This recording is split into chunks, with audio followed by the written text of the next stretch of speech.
vamos a hablar de este tema. Cualquier pregunta que queráis dejar, me podéis dejarla por el chat y la respondo. Bueno, como sabréis, ¿no? Pues Yahya Sinwar murió el pasado 18 de octubre. Murió combatiendo. Es distinto a otras situaciones que hemos visto, por ejemplo, con Shukr o con Hassan Nasrallah o con Ismail Haniyeh en Teherán, por ejemplo. En este caso estamos hablando de que murió en combate, ¿vale? Por lo tanto, es una situación que tiene sus propias especificidad y lo hacen bastante importante esto, ¿no? Porque, bueno, evidentemente la muerte del que era el actual líder de Hamas, después del. Ha estado solamente 2 meses prácticamente, ¿no? Como líder, después de la muerte de Ismail Haniyeh en Teherán, tendrá, digamos, un impacto importante dentro de la organización, sobre todo lo que es, yo creo, en dos vertientes, a nivel del esfuerzo de guerra y de, digamos, de la continuación dentro de los combatientes a nivel organizativo. A nivel organizativo, pues él era una figura de gran peso. Depende de quién quede dentro de la franja de Gaza, pues se verá afectado en mayor o menor medida. Pero también hay que tener en cuenta que al final lo que son las células de Hamas funcionan de manera muy descentralizada. Esto es así desde el principio de la guerra, debido al corte de comunicaciones, a, digamos, a las necesidades que imponía la guerra. Por lo tanto, digamos que si puede haber un impacto que habrá que ver con el tiempo, no creo que sea decisivo o determinante, digamos, en la conducción de la guerra. Eh, Aquí, pues también, como digo, también dependerá del resto de figuras que queden dentro de la estructura militar de Hamas, especialmente si está vivo aún Mohamed Deif, que según dijo Israel, lo mataron en un bombardeo ya hace meses, en alrededor de junio, julio, pero Hamas no ha dado ningún tipo de comunicado sobre su muerte, lo ha negado. Por lo tanto, aquí aún tenemos dudas sobre su estado real, ¿no? Después también, por ejemplo, está el propio hermano de Yahya Sinwar, Mohamed Sinwar. Hay que recordar que es el que organizó digamos, la operación que llevó al secuestro de Gilad Shalit, si no recuerdo mal el nombre, que es el soldado israelí que se secuestraron Hamas en el año 2006 y que llevó a la liberación de Yahya Sinwar cuando se dio ese intercambio en el cual se liberaron a 1.000 presos palestinos. Y yo creo que el segundo aspecto, ¿no? Donde será más importante, más allá de la cuestión organizativa y del esfuerzo de guerra dentro de Gaza, es la dirección política, es decir, la orientación dentro de la organización en general, es decir, quién será el sucesor de Yahya Sinwar. Yahya Sinwar era un liderazgo que yo creo que fundamentalmente era de, digamos, de ocupar ese vacío de transición de cierto modo dentro de la, digamos, del marco de la guerra de Gaza, y era una figura que se sabía que iba a acabar seguramente muriendo, que no tenía muchas.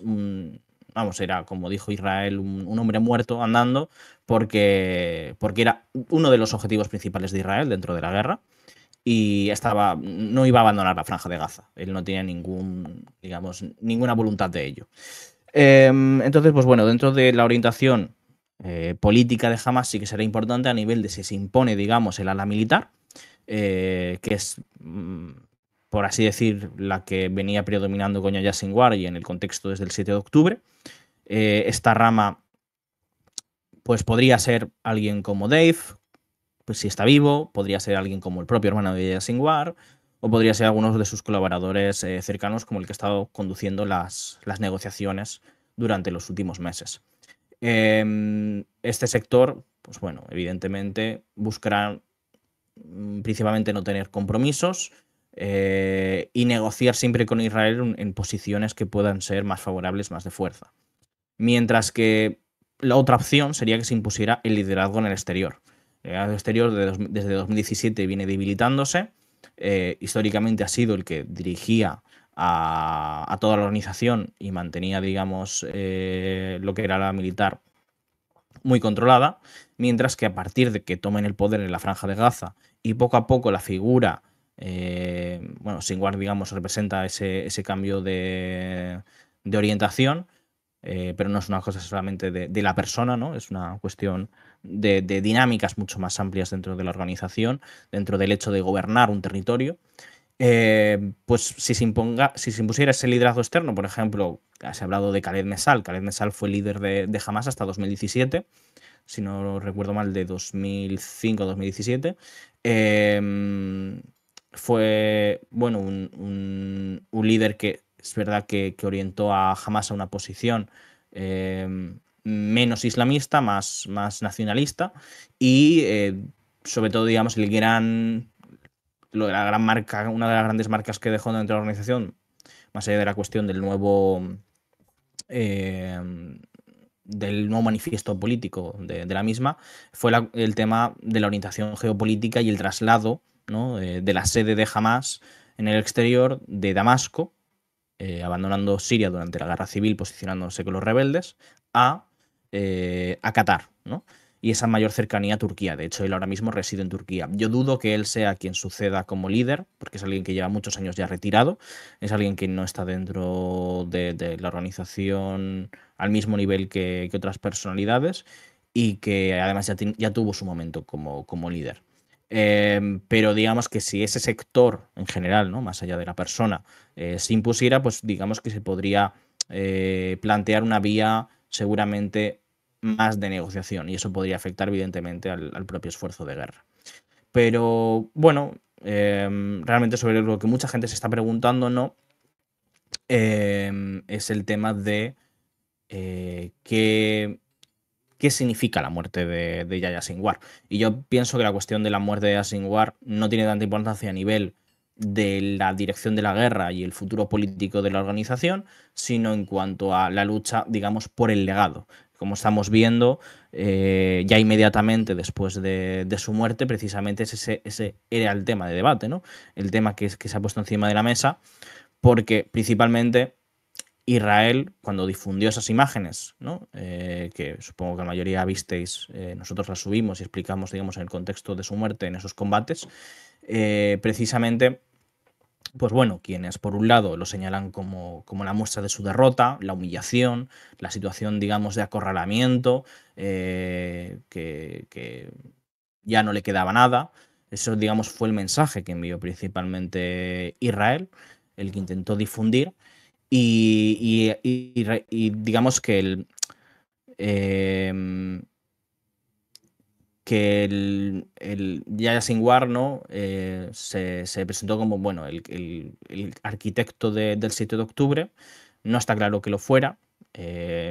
Sí que diría que esa orientación es más propia de él, pero no creo que fuera el único, ni digamos necesariamente el arquitecto digamos, de la ofensiva militar.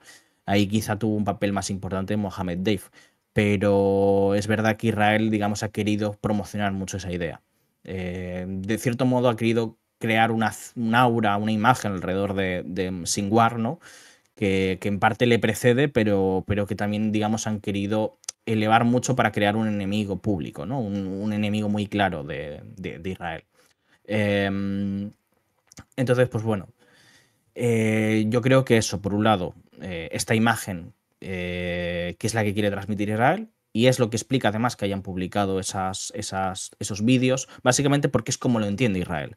Israel entiende que es la imagen de una persona derrotada.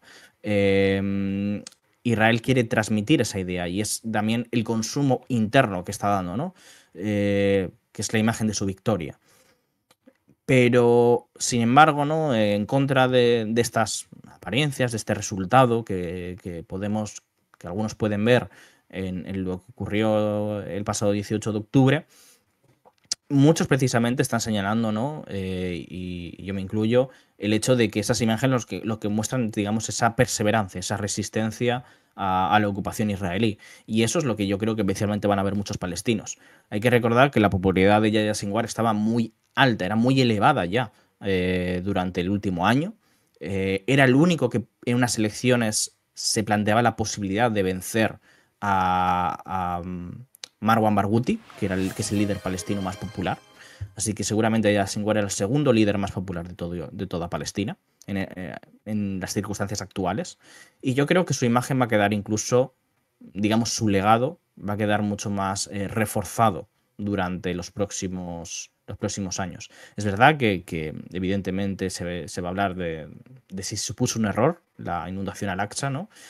Y bueno, yo creo que el propósito de la inundación al-Aqsa está muy claramente cifrado dentro de sus ideas eh, en cuanto a los objetivos que quería alcanzar. Él tiene una novela que escribió hace años, cuando estaba en la cárcel. Él estuvo 22 años en la cárcel, del 89 hasta el 2011, que fue liberado en ese intercambio de prisioneros. Y, mm, y en esa novela él precisamente habla de cambiar la ecuación muchas veces. Y eso es lo que trató de hacer con la operación de inundación al-Aqsa, cambiar la ecuación, la relación de fuerzas. Bueno, muchas gracias a Scarbosa por esta suscripción de 4 meses con nosotros. Ya sabéis, si queréis apoyarnos, como siempre, tanto en las suscripciones de web como también aquí a través de Twitch, que podéis hacer así a todo el contenido. A ver, veo que hay algunos comentarios. Dice Sibiris. Por el vídeo de su muerte y demás, ahora mismo los palestinos lo ven como una figura del Che. Se ha convertido en una leyenda absoluta entre los palestinos nacidos en la opresión israelí. Los niños palestinos de mayores quieren ser como Yahya Sinwar. Están saliendo fotos constantemente de niños palestinos rodeados de escombros, imitando a Yahya Sinwar en su sofá con un palo. Sí, sí, estoy de acuerdo. Yo también he visto esto que comenta Sibiris. Y es como digo que en contra de la imagen que quiere promocionar Israel, lo que ha hecho es conseguir convertirle en un mártir de la causa palestina. Es decir, habrán matado a Yahya Sinwar, dice Sibiris, pero millones de Yahya Sinwares van a emerger, como es lógico, de entre las cenizas del genocidio. Todos los niños palestinos quieren ser el de mayores. Es un sentimiento bastante amplio, yo diría, la verdad. A ver, dice Alex Ali, he leído que se ha filtrado el plan de ataque de Israel. ¿Es real? ¿Se sabe algo? Se ha filtrado bastante información de inteligencia de Estados Unidos en el canal Middle East Spectator, creo, o algo así, que es un canal pro-iraní. Y es bastante curioso, ¿no? Evidentemente, que se haya filtrado hacia ahí. Eso indica que hay alguien en la administración que está descontento. O bien alguien que no quiere que se lleve a cabo ese ataque y quiere perjudicar a Israel por alguna razón. Digamos, ese sería lo más claro. No he podido leer toda la información, vamos, la he visto por encima, pero sí, se presentan además detalles bastante claros, bastante meticulosos de lo que podría ser, de las valoraciones que tiene Estados Unidos de lo que podría ser ese ataque, de las consecuencias que podría haber, de qué sería lo mejor, y además se nota que es muy reciente. No es algo inteligencia general, digamos, de hace meses, no. Es algo de los últimos días. Y se ve muy claramente que son briefings de inteligencia muy recientes. Entonces, pues muy curiosos, digamos, que en este contexto. Y además, el propio Estados Unidos ya ha reconocido que es una filtración de inteligencia porque se ha disculpado ante Israel. A ver. Mm, Parece una contradicción entre la propaganda interna y lo que se proyecta en el mundo árabe, dice Bolche 3. Te refieres, ¿no?, a lo que dice Israel, ¿no? Claro, Israel tiene un consumo interno, digamos, de su posición de fuerza, de que ellos están ganando, de que la victoria total está cerca. Esa posición de fuerza y esa idea que quieren proyectar sobre su propia población, ¿no?, se confrontan con la idea de lo que quieren presentar ante los árabes, ante el resto de los palestinos y el mundo árabe. Porque esas imágenes tienen un significado muy distinto a ojos de los israelíes que a ojos de los palestinos. A ojos de los israelíes muestra el estado de derrota, muestra que ellos han ganado, que ellos han conseguido matar a Yahya Sinwar. Y a partir de ahí no hay nada más, no hay más lectura, parece ser, ¿no? Mientras que para los palestinos la lectura es completamente distinta, porque los códigos bajo los cuales se rigen son distintos. Para los palestinos, ese acto digamos, de desafío en las últimas circunstancias, de lanzar un palo a un dron, ¿no?, cuando ya no hay nada más, bueno, es muy parecido a lo que decía un poeta y profesor palestino que murió creo que no sé si fue en diciembre o en julio de 2024, eh, que pocos días antes de su muerte dijo en una entrevista, bueno, la cuestión es que nosotros sentimos que no nos queda absolutamente nada, y que resistiremos con lo que nos quede. Un momento voy a leer la cita porque evocaba bastante a esta cuestión, ¿no? A ver, en su última entrevista, antes de ser asesinado, con el sonido de las bombas israelíes explotando de fondo, Al-Arer dijo que los gazatíes se sentían indefensos y que aunque no tenían armas se defenderían si el ejército de Israel se presentaba en su casa. La cita. Soy académico. Probablemente lo más duro que tengo en casa es un marcador. Pero si los israelíes nos invaden, si se abalanzan sobre nosotros, cargan contra nosotros de puerta en puerta para masacrarnos, voy a utilizar ese marcador para lanzárselo a los soldados israelíes, aunque sea lo último que pueda hacer. Y este es el sentimiento de todos. Estamos indefensos, no tenemos nada que perder. La verdad es que me parece muy interesante, y esto lo dijo ya hace, como digo, hace meses. eh, y hay, digamos, esas palabras se evocan mucho a lo que ocurrió con Yada Singwa en sus últimos momentos de vida, cuando lanza ese palo, que digamos que no tiene, evidentemente, el lanzar ese palo no iba a conseguir nada como tal en ese momento, pero es una muestra de desafío, es una muestra de dignidad como tal, ¿no? En un momento en el cual ya no queda nada, es decir, que ya no tiene nada que perder. Entonces, ese es un mensaje muy fuerte y es un mensaje que realmente está teniendo un eco muy importante dentro de la sociedad palestina. Y eso es lo que comentaba yo en el artículo que escribí recientemente, es decir, que Israel está perdiendo la guerra en ese sentido, es decir, a nivel a futuro. Israel está creando una situación regional en la cual se va a enfrentar por todos los lados a un desafío que no va a tener la manera de controlarlo, porque Israel no puede ocupar Líbano, Siria, Palestina, Jordania, no tiene las fuerzas para ello, no tiene la capacidad, no tiene casi las fuerzas para hacerlo en Gaza, y lo estamos viendo. En Jordania, ahora mismo, ayer, hubo un ataque de dos jordanos, y es ya el segundo ataque que se produce, y son los primeros que se producen desde los años 90. Lo cual tiene una gran significación política. Y los propios hermanos musulmanes, que históricamente se han tendido a alejar de la cuestión palestina, los hermanos musulmanes jordanos, digo, la han reivindicado. Han dicho, eran militantes nuestros. Y han desafiado así abiertamente a la corona. Y saben que tienen, digamos, la posición para hacer eso. La corona jordana, yo tengo mis dudas de que vaya a sobrevivir mucho tiempo más. Está en una situación. Hay un fermento social en Jordania que podría suponer, digamos, o una nueva revolución parecida a la revolución islámica, un levantamiento como una primavera árabe, un golpe de estado de los militares, si ven que la situación no se puede controlar. Jordania está en una que podría explotar. Y no por el flanco económico, que ya tuvo sus explosiones, ya tenía una situación económica muy difícil el país, sino por el flanco político. Es decir, por una cuestión de la posición con respecto a Palestina. Israel está creando una situación general regional, ¿no? Con sus ambiciones expansionistas, con su un nacionalismo mesiánico, ¿no? Que está creando pues eso, una situación en la cual va a tener enemigos a todas las puertas. Y va a ser una situación insostenible para Israel, pienso yo.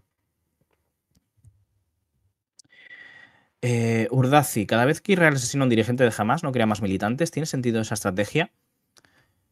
Bueno, claro, a ver, qué decir. Hay un cierto punto, ¿no?, en el cual tú puedes desmantelar una organización. Si tú decapitas a una organización, esa organización va a tener cierta dificultad en reemplazar a sus líderes.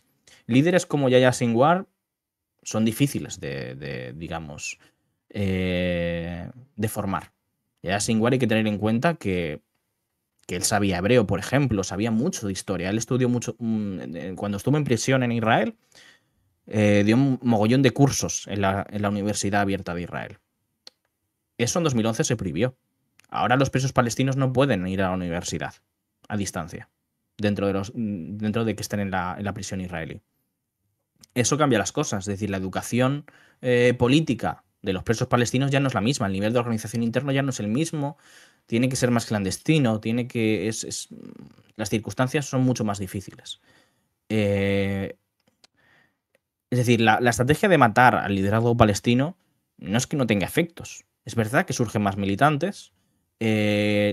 la cuestión y la problemática no es tanto que asesinen a líderes palestinos para que tengan éxito, sino la problemática es que no tiene una estrategia más allá de eso.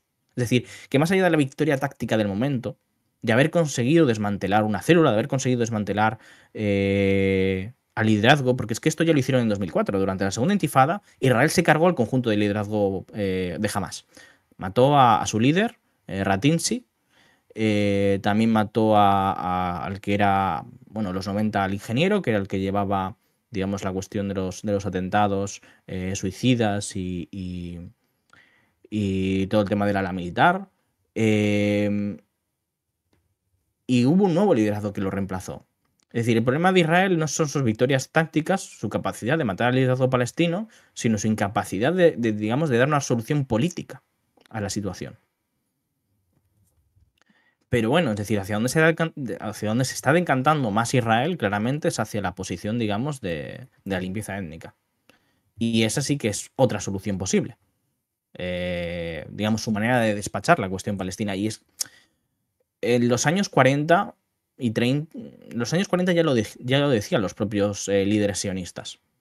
Es decir, que la solución al problema de las minorías nacionales para ellos, la solución para la cuestión palestina para ellos era era la transferencia. La transferencia como eufemismo de la limpieza étnica. La transferencia como concepto está muy imbricado dentro de la tradición sionista. Dentro de sus textos hablan constantemente de este tema, como manera, digamos, de resolver ese problema de la minoría nacional. De hecho, cogen mucha inspiración de la Segunda Guerra Mundial, diciendo, bueno, es que si la Segunda Guerra Mundial esto se hizo para solucionar los conflictos en Europa, ¿por qué nosotros no podríamos hacerlo, no? Em, Así que realmente, es decir, dentro de sus coordenadas es hacia donde están yendo. Es cierto que se han eliminado a varios altos mandos israelíes hoy en Gaza. Yo solo he visto que han matado a un cargo importante y sí que es significativo. Lo tengo por aquí, que ha sido el comandante de la Brigada Armada 401, que ha sido que ha muerto en combate, perdonad, en el norte de la Franja de Gaza, en Jabalia, si no recuerdo mal, el campo de refugiados de Jabalia. Pero no conozco más nombres de relevancia. A ver, dice Zarco. ¿Sabes si es cierta de la captura de varios soldados y oficiales israelíes por parte de Radwan hace unos días en Líbano? Circuló mucho la foto, pero no he visto ninguna confirmación. Yo tampoco. Es decir, ni siquiera conozco la información que me estás comentando. No tengo conocimiento de la misma. Por lo tanto, no puedo decirte más. No me suena, la verdad. A ver, Mikpaer.